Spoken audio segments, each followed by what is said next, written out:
Chapter 30. Do you believe in God? Carousor, do what thou wilt shall be the whole of the law. You are quite right as usual. True, we have gone over a great deal of the ground in various learned disquisitions on God, angels, elves, but God with a capital G in the singular is a totally different pair of bluchers. Let me go back just for a moment to the meaning of belief. We agreed that the word was senseless except as it implies an opinion, instinct, conviction, what you please, so firmly entrenched in our natures that we act automatically as if it were true and certain without error, perhaps even of the essence of truth. Browning discusses this in Mr. Sludge, the Medium. Good. The field is clear for an inquiry into this word, God. We find ourselves in trouble from the start. We must define, and to define is to limit, and to limit is to limit God to a God, or at best, the God. He must be omnificent, omnipotent, and omnipresent. Yet to such a being, no purpose would be possible, so that all the apologies for the existence of evil crash. If there be opposites of any kind, there can be no consistency. He cannot be two, he must be one. Yet, as is obvious, he isn't. How do the Hindu philosophers try to get out of this quag? Evil is illusion, has no real existence. Then what is the point of it? They say, not that, denying him all attributes. He is that which is without quantity or quality.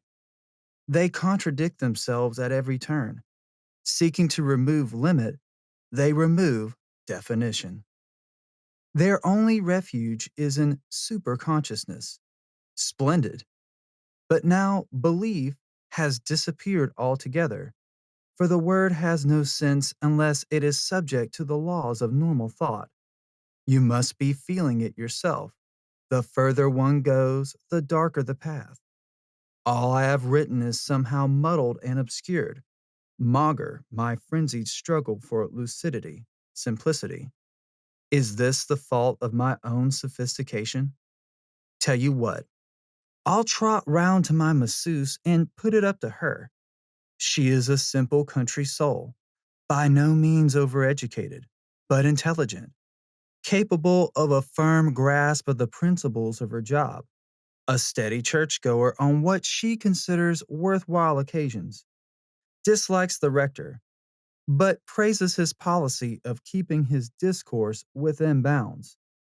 She has done quite a lot of thinking for herself, distrusts and despises the press and the radio, has no use for ready made opinions.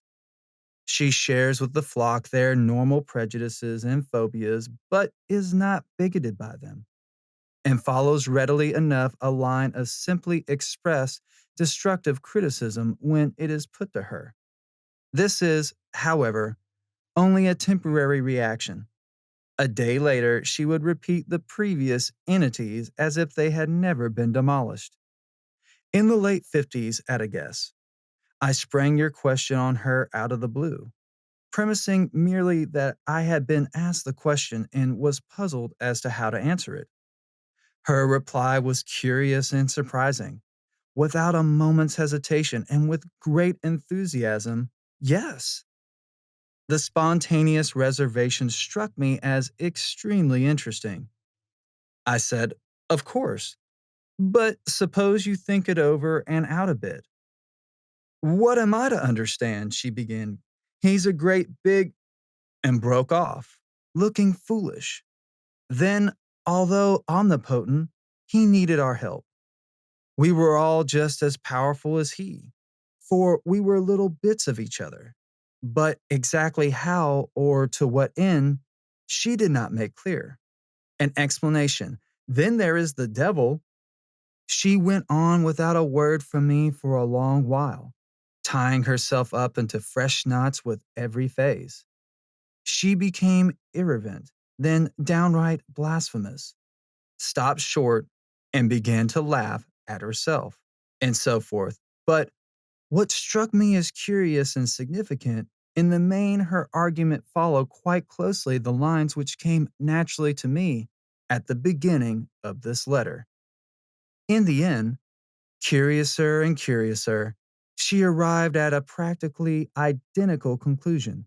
She believed, but what she believed in was nothing.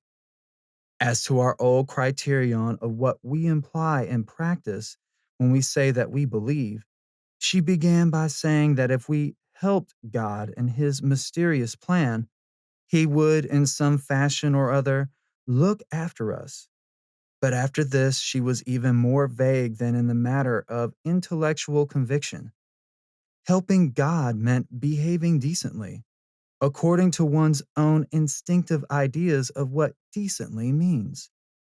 It is very encouraging that she should have seen, without any prompting on my part, to what a muddle the question necessarily led, and very nice, because it lets me out, Carasor. Love is the law, love under will. Yours fraternally. P.S. I thought it a good plan to put my fundamental position all by itself in postscript, to frame it. My observation of the universe convinces me that there are beings of intelligence and power of a far higher quality than anything we can conceive of as human, that they are not necessarily based on the cerebral and nervous structures that we know, and that the one and only chance for mankind to advance as a whole is for individuals to make contact with such beings.